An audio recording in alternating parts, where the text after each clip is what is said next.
Армысыздар ма оқушылар? Мен оңтүстік қазақстан индустриялық инновациялық колледжінің арнайы пәндер оқытушысы Құрбан Шержан Білісбекұлы. Бүгінгі біздің арнайы технология пәнінен өтетін сабағымыздың тақырыбы дәнекерлеу барысындағы пайда болатын ақаулар.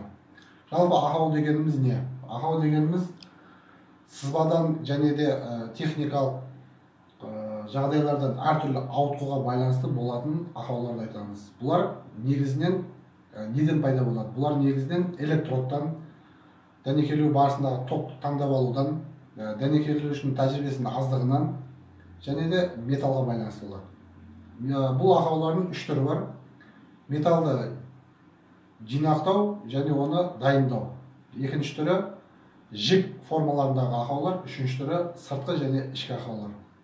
Бірінші түріне келетін болсақ, біз жинақтау, дайындау ақауларына көбінесе дайындалып жатқан металдың дұрыс кесілмеуі, қисық болуы, немесе майысуы, бір-біріне жақын орналасуы, немесе алыс орналасуы, және де металл қиылысындағы артық заттар, олар лас, тот, тағы да басқа бөтен заттардың әсерінен пайда болады.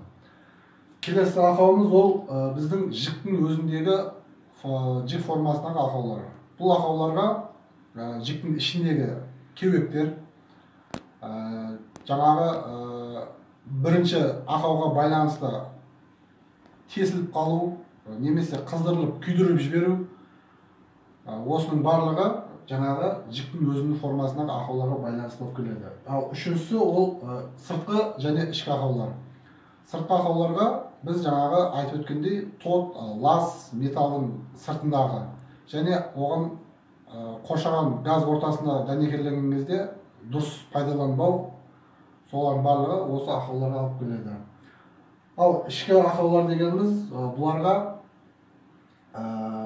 кеуекше, қождың қалып кетуі, қождың дұрыс алынбауы, көп қождың құйылып кетуінен пайда болатын жіктің ішіндегі ақауларды айтамыз. Енді осы ақаулардың барлығын мен сіздерге іс жүзінде көрсетіп берейін, және де ол үй жағдайында мен сіздерге қазір көрсетіп беремін. Көрермендер, жаңа жоғарыда айтып өткендей, бізде қандай жағдайда дәнекерлеген кезде ақаулар пайда болады. Сол жаңа жоғарыда айтып өткендей, мына біздің дәнекерлеген металымыз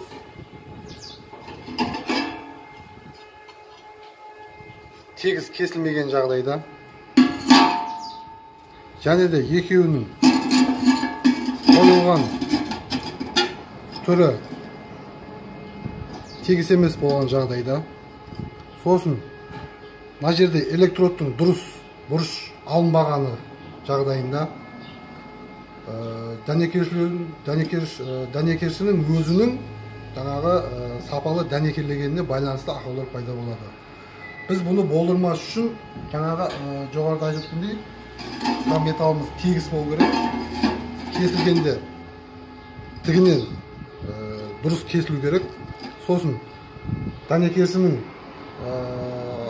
алған электроды жаңағы дәнекерленетін металға сәйкес болу керек. Дәнекерлеу тоғы сәйкес болу керек. Осының бәрі сәйкес болған жағдайда біздің дәнекерлеген металымыз дұрыс жағдайда шығады. Мен сіздерге қазір дұрыс емес жағдайда дәнекерлеп көрсетемін, қандай ақаулар пайда болған өз-өзіңіз.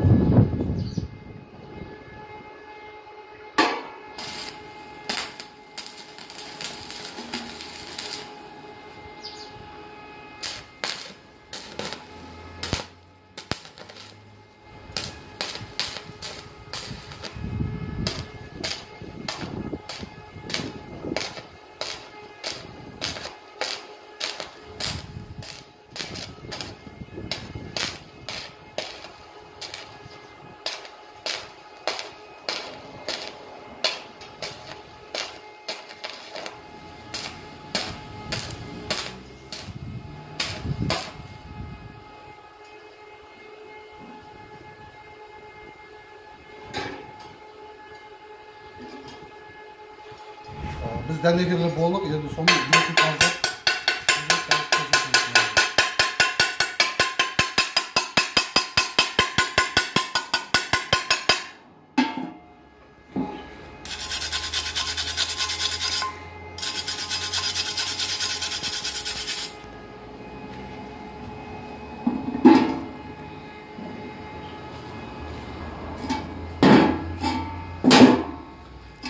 міне байқасаңыздар, жаңағы біздің айтып өткен металымыз екі шеті біркелкі болмағандықтан, біреу майысқан, біреу қисық кесілгендіктен мына жерлерімізде біздің жігіміз дұрыс шықпаған болатын.